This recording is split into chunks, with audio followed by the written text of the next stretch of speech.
وَمَا أَرْسَلْنَاكَ إِلَّا رَحْمَةً لِلْعَالَمِينَ. Yang pertama saya akan mulai dulu dengan firman Allah Subhanahu wa taala dalam pembukaan bahasan kita dalam surah Al-Ahzab surah nomor 33 ayat 21. Bagi teman-teman yang mengikuti materi ini bisa melihat aplikasi Al-Quran di handphonenya. Ini landasan awalnya.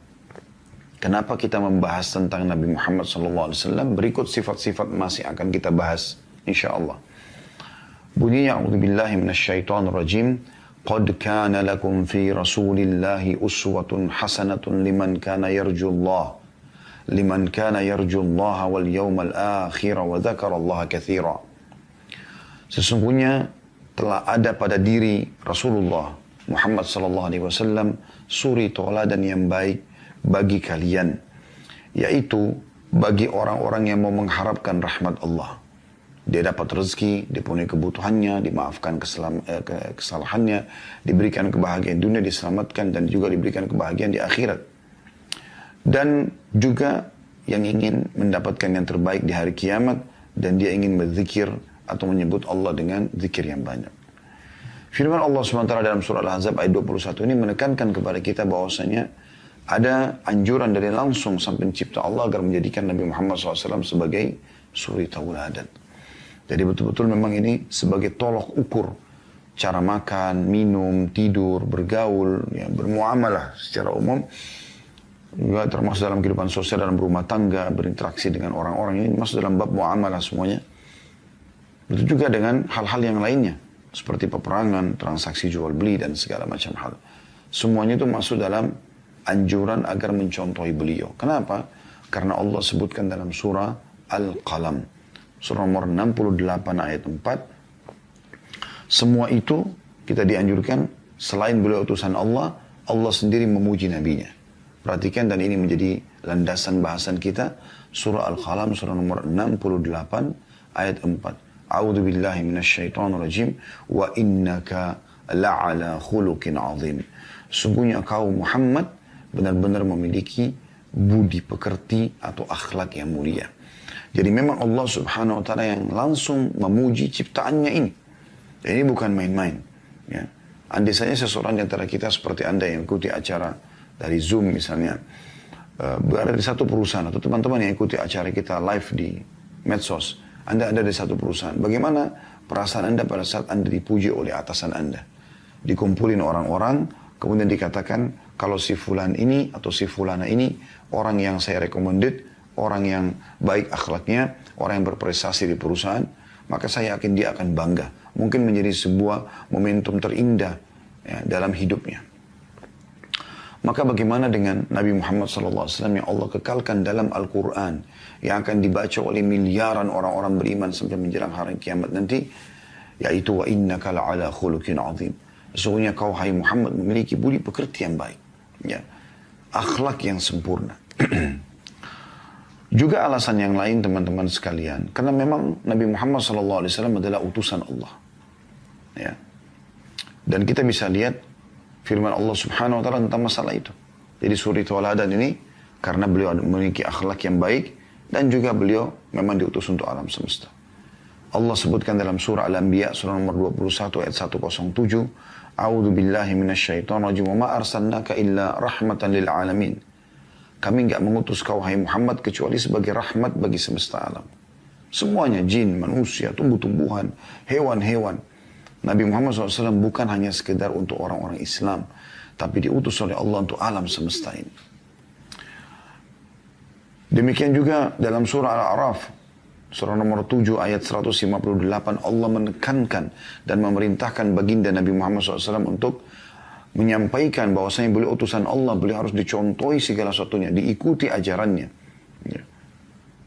Al-A'raf 158, A'udzubillahi minasyaitonirrajim, Qul ya ayuhan nasu inni rasulullahi ilaikum jami'a.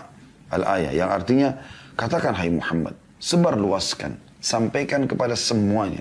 Bukan hanya orang Arab, bukan hanya orang Muslim, tapi katakan hai manusia, semuanya, semua suku, semua negara, ya, semua bahasa.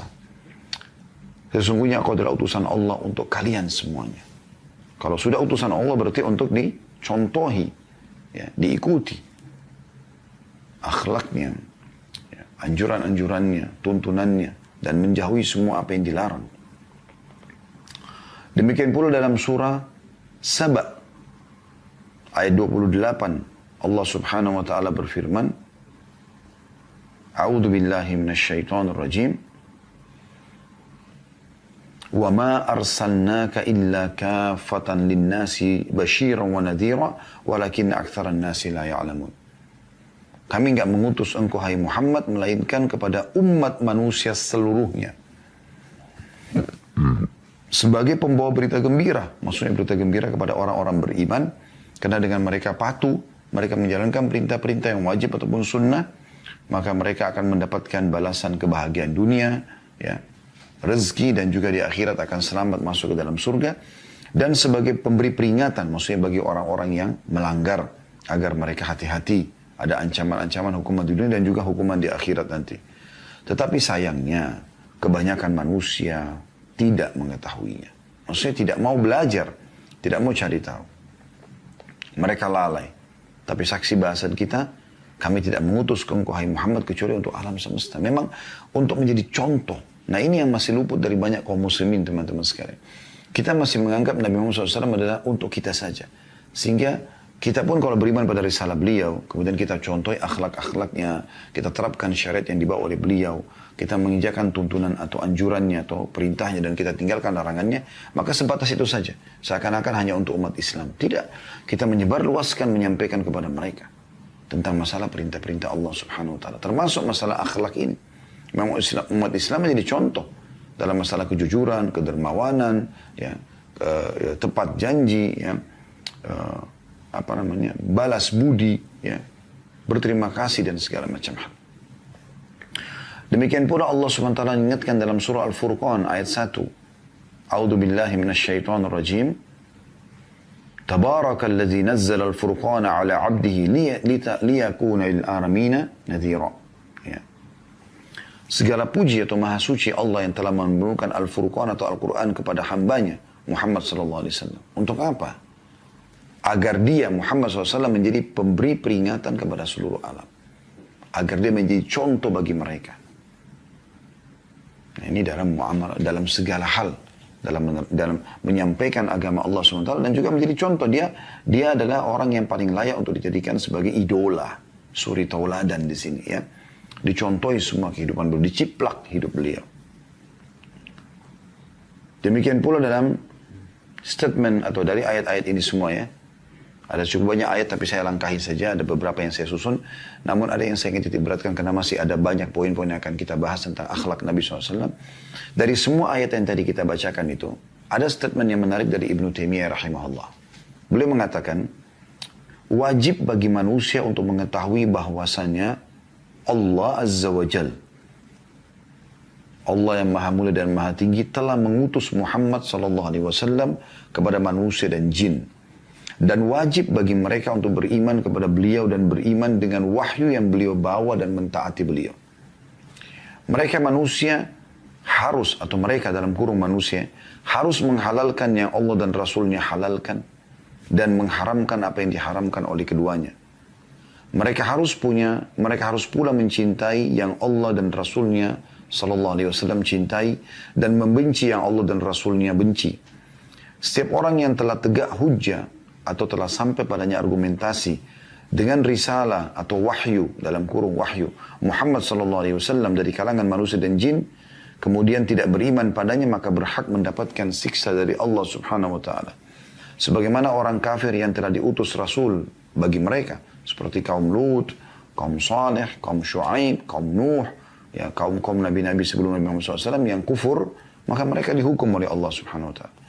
Inilah landasan yang telah disepakati oleh sahabat-sahabat Nabi Ridwanullahi alaihim, para tabi'in, ya, orang-orang yang belajar dari para sahabat Nabi, ya, dan juga para imam kaum muslimin, ulama-ulama kaum muslimin, dan seluruh kelompok kaum muslimin yang merupakan ahli sunnah wal jamaah dan selain mereka. Artinya, yang disampaikan oleh Ibnu Taimiyah ini sesuatu poin penting, teman-teman sekalian. Kita bukan hanya sekedar membahas, oh akhlak Nabi itu ramah, jujur, amanah, dermawan, ini loh keutamaannya, lalu Anda amalkan. Bukan cuma itu. Sebelum itu semua, kita harus paham bahwasanya Rasulullah SAW memang diutus untuk alam semesta. Jadi Islam yang beliau bawa, akhlak yang beliau contohkan, bukan hanya untuk kita, tapi untuk kita sebarluaskan kepada orang-orang. Untuk kita contohkan kepada mereka. Biarkan dunia menyaksikan bahwasanya umat Islam itu jujur, karena Rasulullah SAW utusan Allah kepada mereka jujur. Kita semua amanah, karena memang Nabi SAW amanah. Kita contohi beliau dan memang beliau perintahkan untuk beramanah. Kita semua berbakti dengan orang tua, karena memang itu adalah bagian daripada perintah beliau SAW, dan seterusnya. Serta kita menjauhi semua sifat-sifat buruk, dari bohong, menipu, menggunjing, memfitnah, memukul, mencuri, mengganggu orang lain. Ya. Karena memang Nabi SAW jauh dari semua itu, dan beliau melarang itu semuanya. Jadi lingkupnya bukan hanya sekedar untuk umat Islam, tapi untuk seluruh alam semesta.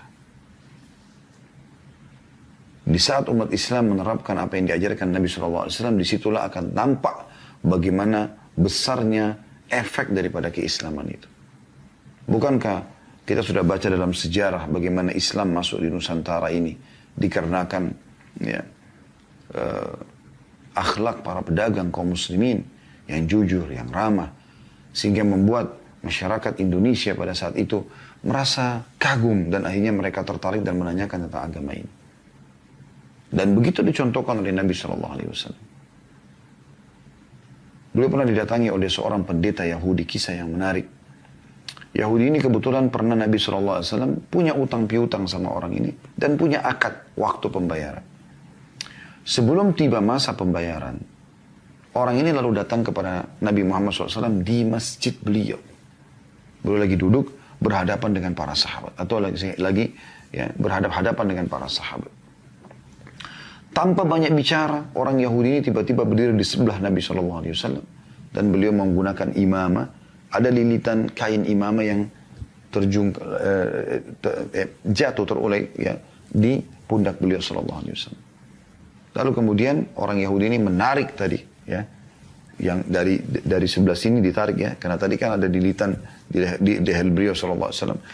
Kemudian ditariklah dari sini ya. Ditarik dari belakang itu. Dengan keras hingga leher beliau kecekik. Orang Yahudi ini berani melakukan itu di hadapan para sahabat. Dan berarti benar pada Nabi Muhammad SAW. Tanpa banyak bicara, sahabat semuanya marah. Umar bin Khattab tiba-tiba henuskan pedang.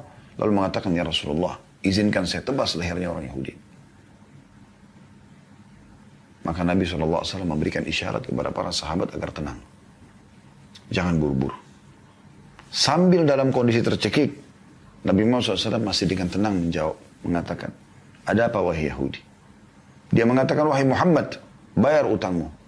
Sungguh kalian kaum Quraisy suka menunda-nunda membayar utang. Bayangkan, sudah kasar caranya mencekik dan ngomongnya kasar lagi. Maka kata Nabi SAW, dalam kondisi masih dicekik, akhirnya ditarik imamanya.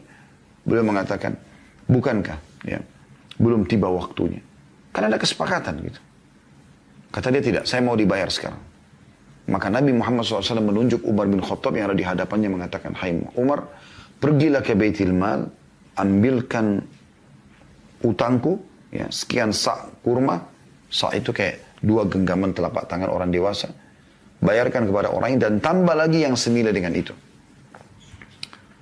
Kata Umar, ya Rasulullah, kalau yang awal, hutang Anda. Tapi yang kedua untuk apa kasih ke orang ini? Kata Nabi SAW, sebagai hukuman karena kau telah menakut-nakuti dia. Nabi SAW malah mengingatkan Umar agar jangan tergesa-gesa mengambil langkah. Sementara saya ada. Tenang aja. Nabi SAW mampu membunuh orang itu seketika. Karena setiap Nabi-Nabi diberikan kekuatan 10 orang laki-laki. Tapi beliau luar biasa dalam masalah ini. Setelah itu orang Yahudi itu jalan bersama Umar ke Baitul Mal. Umar dengan marah pada orang Yahudi ini. Kemudian beliau, ya, Umar mengumpulkan utang-utang Nabi SAW. Pada saat selesai, dia baru membungkus lagi tambahan daripada nilai ya, yang Nabi SAW perintahkan. Maka Yahudi tersebut mengatakan, tidak usah hai Umar. Kata Umar, itu bukan urusan kamu. Saya diperintahkan oleh Nabi SAW. Dia mengatakan, hai Umar, apa kau tahu siapa saya? Kata Umar, saya tidak mau tahu siapa kamu. Karena Umar sangat jengkel dengan orang ini. Maka dia pun berkata, saya Fulan bin Fulan. Namanya ini ternyata nama seorang pendeta Yahudi yang sangat terkenal, sudah lama mau masuk Islam gitu. Tapi Umar belum pernah lihat orangnya. Karena zaman dulu kan orang tidak ada foto, tidak ada segala macam. Maka kata Umar, apa kau benar dia? Dia bilang, iya. Lalu kata Umar, kenapa kau lakukan itu? Sementara kau tahu ini adalah Rasulullah SAW. Apa kata Yahudi tersebut? Hai Umar, apa kau kira saya ini orang gila? Coba renungi. Saya datang ke masjid kalian. Saya cekik Nabi kalian. Saya berkata kasar dengan Nabi kalian. Coba bayangkan. Saya udah tahu konsekuensinya. Saya akan mempertaruhkan nyawa saya ini. Saya akan bisa dibunuh dengan ini. Tapi tentu ada alasan kenapa saya kerjakan itu, Umar. Apa kau tidak mau tahu apa sebabnya? Kata Umar, baik, saya mau tahu apa sebabnya. Karena memang ini buat penasaran gitu. Maka kata Yahudi tersebut apa? Ya. Dia mengatakan, hai Umar, saya telah menemukan semua sifat kenabian pada diri Muhammad SAW yang disebutkan dalam, pada diri Muhammad yang telah disebutkan dalam Taurat. Tinggal satu yang belum saya buktikan. Semua sudah mirip, sudah sama. Tinggal satu, yaitu ghalaba hilmuhu ghadabuh. Kasih sayangnya mengalahkan sifat emosinya. Dan tadi aku lakukan itu untuk itu sebenarnya. Aku bukan mau nagih utang. Aku sudah memang sengaja memancing emosi dia. Dan ternyata dia benar, hai Umar. Dan saya mengucapkan asyhadu an la ilaha illallah wa asyhadu anna Muhammad Rasulullah. Orang Yahudi ini masuk Islam kenapa? Karena akhlak Nabi SAW. Itulah sebabnya kenapa Nabi SAW juga mengatakan dalam hadis-hadis yang sahih, innama bu'ithtu liutammima makarimal akhlak. Aku diutus untuk menyempurnakan akhlak-akhlak yang sempurna. Yang baik. Sudah ada akhlak-akhlak diajarkan oleh Allah SWT kepada para nabi-nabinya. Tapi aku datang untuk menyempurnakan dan mempraktekkan dalam kehidupan sehari-hari. Dan ini untuk seluruh alam semesta.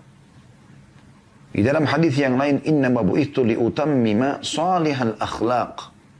Sesungguhnya aku diutus untuk menyempurnakan akhlak-akhlak yang baik. Nah ini luar biasa gitu.